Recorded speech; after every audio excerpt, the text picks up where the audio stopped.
At last night's West New York Board of Commissioners meeting, parents were still asking questions on whether or not a new bus route was going to be given to students in the town of West New York. Town Attorney Donald Scarinci seemed to provide some clarity on the matter. However, Superintendent of Schools John Fauta told me a different story when we sat down one-on-one. I was wondering if you have met with him, and if not, why not? Yeah, we have, and Donald will explain. Well, I was asking you. No, but he can tell you the facts, what they talked about. He talked to the board attorney and the administrator there. I preface with the fact that the chief school administrator has the sole discretion to recommend or not recommend what they do here. So the pressure that we have brought to bear on the situation has been economic. We've offered to pay, and we've offered to come up with money. For whatever reason, they don't seem to want to do this. Today, we had because it's on the agenda tonight, and I made sure they knew we were going to pass this tonight. There's a unanimous feeling that the municipality needs to do something, even if the school board superintendent chooses to do nothing. And so the conclusion of the conversation today, and it's not the final word,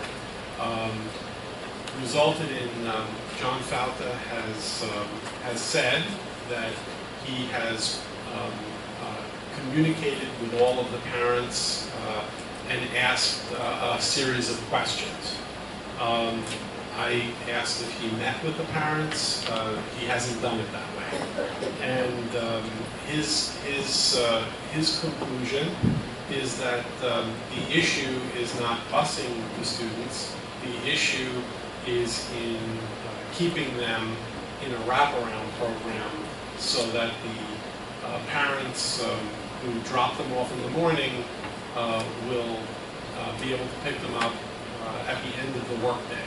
And what he wants to use the city's money for is to provide a wraparound program with educators as opposed to buses.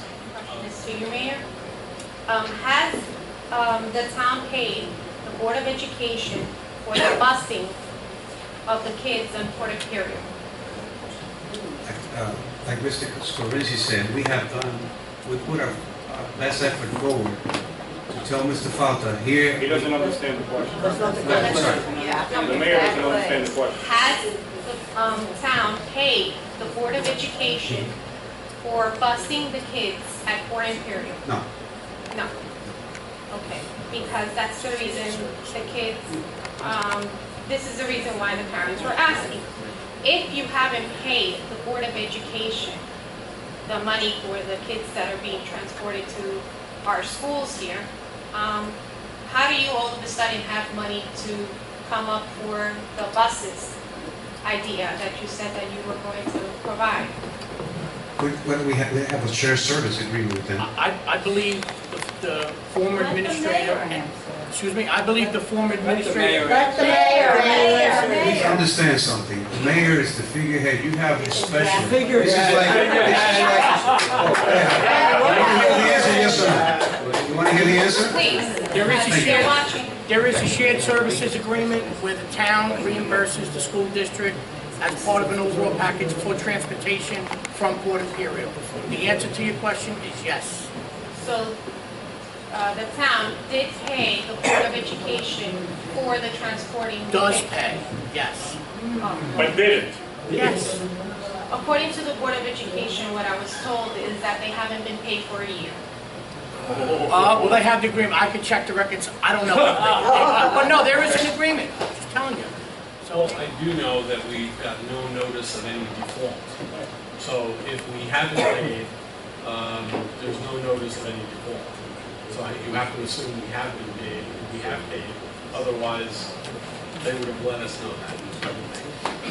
So, Mr. Fauta, once again, this ongoing issue, the bus service for those students that are now attending St. Joe's who used to attend Harry L. Bain School, we're still awaiting a final chapter, if you will, on this particular story. But yesterday, at last night's Board of Commissioners meeting, of course, in West New York, there was a shared services agreement approving a $100,000 shared services Board of Education in the town of West New York to pay for busing. So, will this rectify the problem as far as you can tell? John, unfortunately, the $100,000 is not sufficient to provide busing to the school district for Harry L. Bain. We did our research.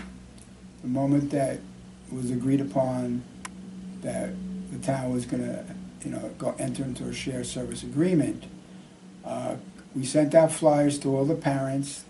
Right now we have a little bit less than 500. It's 400 and some parents said they want busing. 96 said they didn't need busing. And there's still probably maybe another couple hundred that's still outstanding. A little over 200 that we're waiting to hear. Now, we did all our research. We unfortunately we can't use our buses because all our school buses are used for special education runs, which is the law. They're either out of district or within district. So we had to go out to an outside agency, the vocational school in North Bergen, to see how much it would cost to rent buses or have them do the service. We're looking at about $45,000 per bus. That's the bus plus the driver plus the liability, the expenses, because we're really technically the town would have to go into an agreement with them to provide the transportation. So if you're talking about right now nearly 500 kids, you're looking at about 8 buses because the 50 passenger capacity, and you're looking like well over $400,000 to $500,000. If everybody agrees to it, it'll be about $700,000.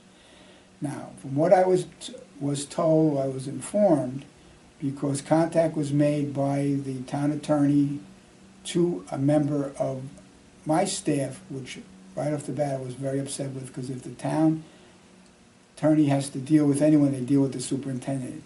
It's an ethics violation where they deal with someone else. They have to deal with me. And if the town remembers, there was an OFAC report several years ago that such meddling here with the Board of Ed. Now, we currently do have, the town currently does provide transportation for the waterfront, some 50 some odd students. They provide it so it alleviates the Board of Ed having to reimburse everybody. They did it they did it last year. Came to a cost of about $16,000 plus, which we we paid for, but we have not been reimbursed by the town as of we speak today. But we would have a wraparound program after school where the kids would stay in school, have homework clubs, basketball, have activities. We would hire teachers, certified members, where the kids would probably be able to stay 7:30 till parents picked them up, or the daycare centers came to pick them up. That's how we plan to utilize that money, because it would be the safest and most possible way. But busing is out of the question because it's not enough to pay to transport all those kids in a proper time. I'm John Heides with the Hudson County View, the eye of the community.